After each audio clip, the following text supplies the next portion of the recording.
Laure Meyer, bonjour. Bonjour. Magali Brunet, bonjour. Donc maître de conférence et enseignant de littérature. Et Yann Lettres. alors Yann, vous vouliez expliquer ce que c'était parce que souvent les gens ne savent pas de quoi il s'agit. Oui, c'est une espèce étrange, le Yann. L'interlocuteur académique au numérique en lettres. Dans chaque académie, un professeur dans sa discipline s'occupe du numérique. Et en lettres, dans l'académie de Nice, Alors vous êtes en tandem ici et en fait vous êtes venu à 4 avec Ritech pour expliquer ce que vous faites dans le cadre de la fanfiction. C'est ça, alors nous sommes une équipe multicatégorielle, on peut dire, Oui. avec enseignants-chercheurs, des enseignants, notre Yann, donc, et puis l'appui du rectorat, et nous mettons en place des transpositions de la fanfiction dans la classe. Alors fanfiction au niveau sociétal ou dans la société, c'est utilisé par les jeunes en général, voilà. C'est une pratique qui est très répandue, on va dire, dans les pratiques culturelles des jeunes.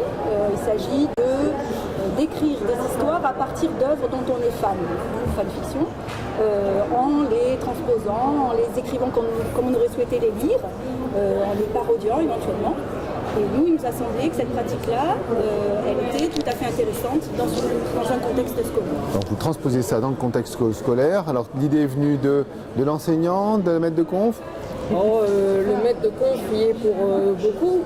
Le maître de conf connaissait le Yann et lui a dit qu'est-ce que tu penses si on essayait de faire de la fanfiction, quel outil numérique peux-tu mettre à ma disposition pour mettre en place ce dispositif-là au collège. Alors au-delà effectivement du principe, il y a un dispositif numérique autour de ça qui permet de réaliser pleinement ces fanfictions, c'est ça? Oui, alors on a cherché une plateforme qui permette aux élèves d'écrire de manière sécurisée, c'est-à-dire qu'on ne va pas les exposer sur le net à n'importe quoi, à n'importe quel outil. Évidemment, on est extrêmement soucieux des données, de la préservation des données des élèves.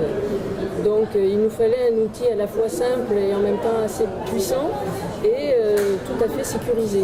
Donc nous nous sommes dirigés vers la plateforme Moodle qui est installée dans tous les collèges et tous les lycées de l'Académie de Nice et qui permet de paramétrer ce type d'activité pour chaque professeur. Donc on est sur un serveur académique, une application open source. On s'adresse à quel niveau scolaire? Collège, lycée? Pour l'instant, nous sommes au collège.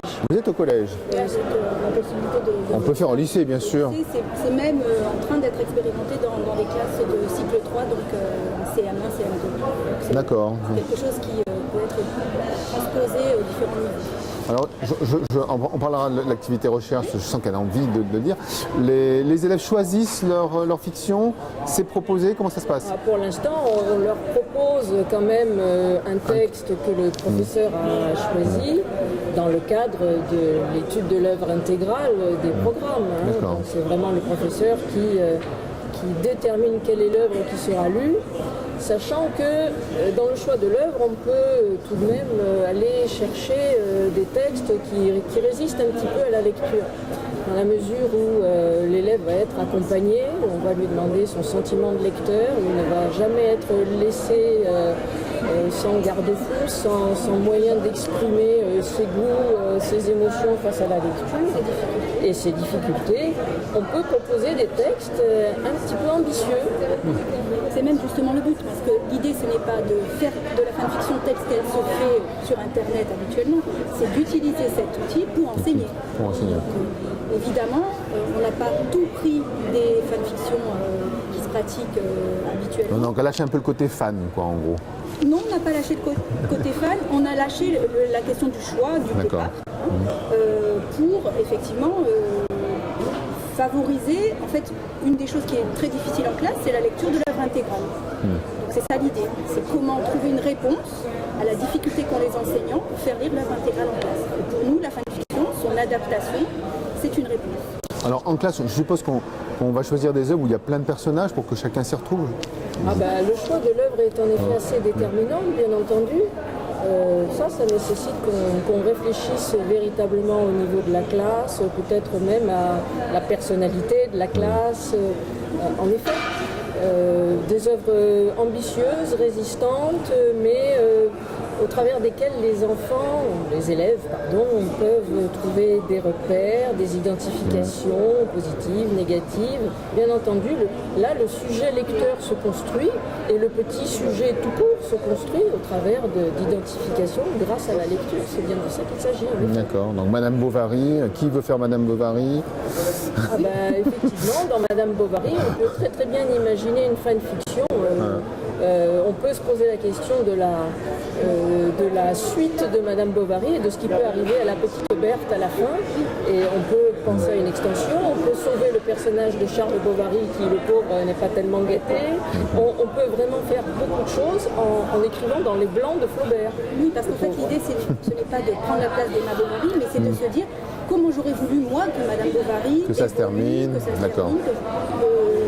Donc on prend les personnages et on les fait évoluer un peu. On les reconstruit en fonction de ce qu'on aurait souhaité lire et faire lire, puisque ensuite l'idée c'est que évidemment tous les pères, tous les élèves de la classe vont lire les propositions de leurs camarades, échanger, commenter leurs propositions. Tout ça est très construit pour amener le lecteur, enfin les élèves plutôt, à assumer des postures différentes. Ils sont tantôt scripteurs, tantôt lecteurs des autres, tantôt lecteurs de l'œuvre, ils discutent, ils débattent de l'œuvre, et tantôt commentateurs des travaux des copains.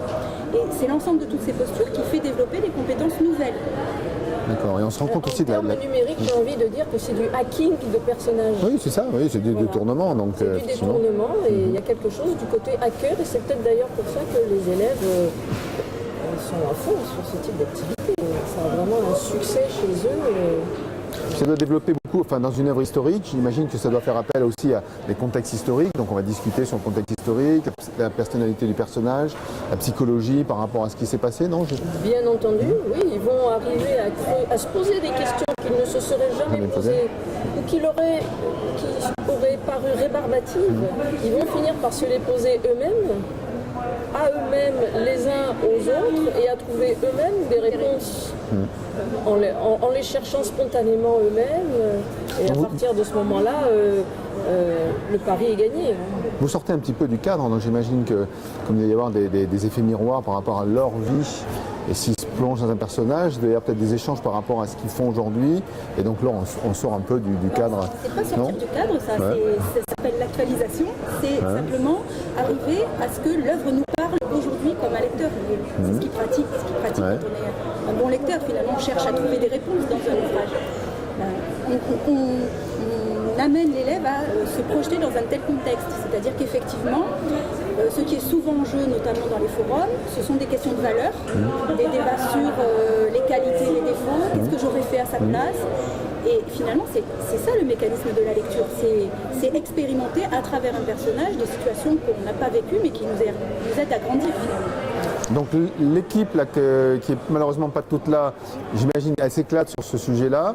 Les élèves aussi, je suppose. Oui, je crois qu'on peut dire vraiment qu'ils s'éclatent. Les professeurs, l'année dernière, la première professeure qui a commencé cette révolution avait signé, dit-elle, pour une séquence, et finalement elle n'a plus jamais fait autre chose. D'ailleurs parce que elle n'a pas pu, sinon je crois que ça aurait été la révolution. Les élèves ne voulaient plus faire autrement. Ils ont pris la parole, ils se sont saisis des modalités d'écriture et ils ne sont pas prêts d'y renoncer. Alors votre objectif, vous l'avez dit au début, c'est d'essaimer un peu la pratique. Est-ce qu'on peut retrouver ces travaux, cette expérience quelque part sur le net? Alors c'est en train d'être monté.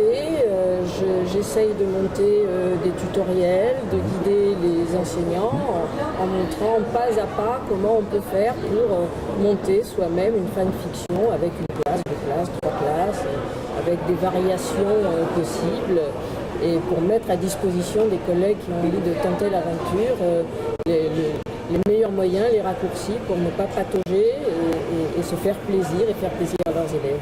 Et sauver la lecture des œuvres classiques. Fondamentales. Merci Magali, merci Laure. Merci à vous.